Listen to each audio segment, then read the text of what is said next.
Ta-da! And welcome to Josef's Model Railway and Toy Room.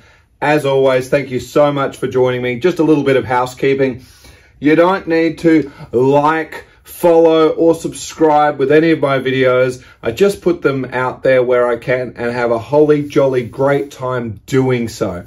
Now in today's video, it's a little bit of filler not killer in this one, but don't worry, it'll all become further explained in the upcoming videos. You will recall a few videos ago, we were working on a disused section of train line on the feature part, where I had created this sort of wheat field situation and just a bit of a derelict thing where an old train line was running, which is directly in front of me, which you won't be able to see in shot. I have made mention we are going to come back and finish that up with a little more detail as we carry on, but there is a second disused section that I did end up creating, and I did so to create a bit of a segue between our coastal scene and where we have our little forestry mountain section here. And that's what this little video is today.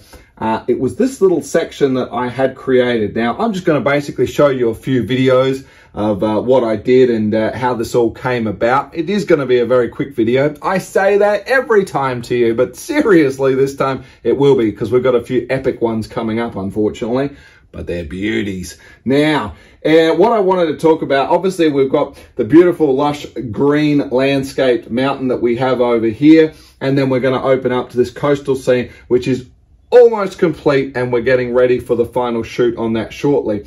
But I needed to sort of bring our sandy beach scene and this together, so I needed a bit of a segue. And I thought what better way is to continue what would have been where they've cut our disused train section and where it once used to be, and it trundles off going basically nowhere.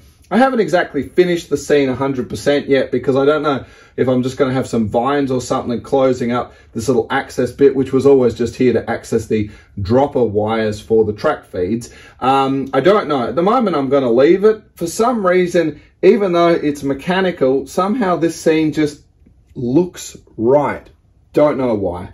Of course, some of the more interesting things, obviously we built what would be the walking trail or hiking path that comes off the mountain and follows its way over to the countryside. I've built a tremendous little sign over here. It's on both sides, even though you can't see the other side, indicating that the trail heads up this way, and vice versa. When you come down, there's a sign telling you that this is a mixed use trail for mountain biking or horse riding or hiking, and also a secondary sign with a sandcastle saying seaside or beach in this direction, heading over to our coastal scene, which is what this is all about. So it's just a little snapshot of what we've tried to do and create those sort of pines that you would often see dotted along the esplanade of smaller towns and things like that, and just where you can see the terrain changing slightly from the nice sort of beach sand as it sort of gets a little bit darker, making its way over to some old ballast of where the old train line used to be, and then almost into this marshy sort of mangrove swampy sort of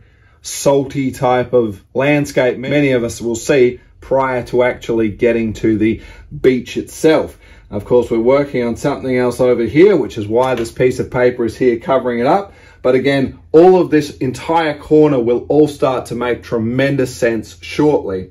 But in the meantime, that's really all I have to say. So let's dive in and have a look at some footage of how this was created and the end product of what we've come up with. And I am particularly happy with how we've managed to join two contrasting scenes up to give a very believable sort of flow to the model railway. Again, lush green mountain countryside here, and then we're coming over to the coastal beach scene, and marrying those two up was never going to be an easy feat, and I knew I needed to do something.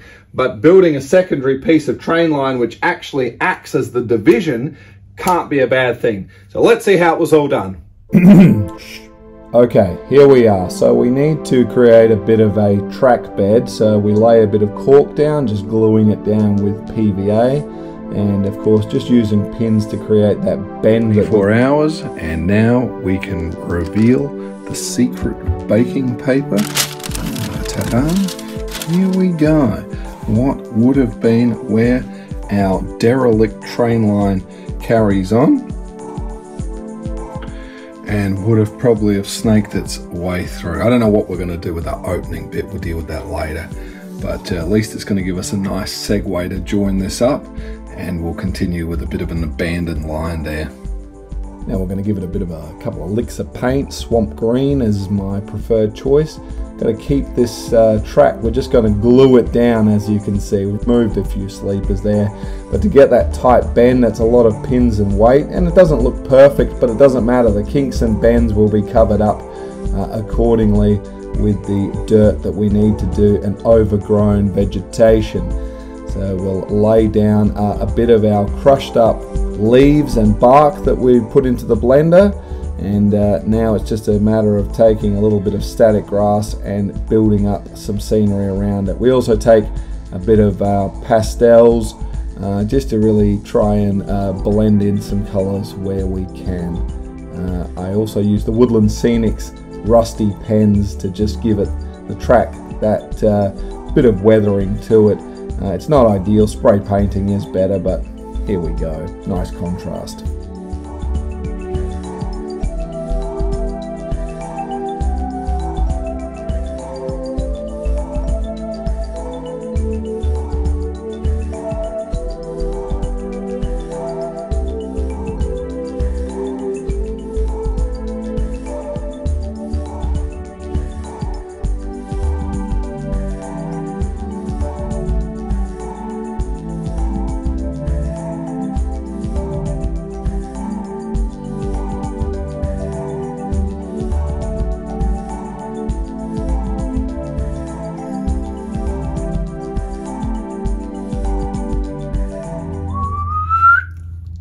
Girls and boys, ladies and gentlemen, once again, that's now going to conclude yet another video. Look, I hope you've enjoyed looking at something just a little bit different, and certainly what you can just do with leftovers that have been sitting around on the layout to create a little bit of a scene, some spare track and things like that. Many of you do these tips anyway, but it's nice to sort of really bring them into focus in this occasion. And certainly when I look down here, yes, I see some train line going past, but my eye is drawn to whatever has happened over here, and the eye goes wandering. Now, we've got a wonderful video coming up shortly about how to reuse some wonderful bits of leftover plastics off your sprues and things like that. So just when you think the model's finished, aha, maybe it's not. We're going to talk about an absolutely explicit model build on what I've been up to, and I look forward to sharing that with you very shortly. In the meantime, as always, please do stay safe. We'll see you next time. Toodles!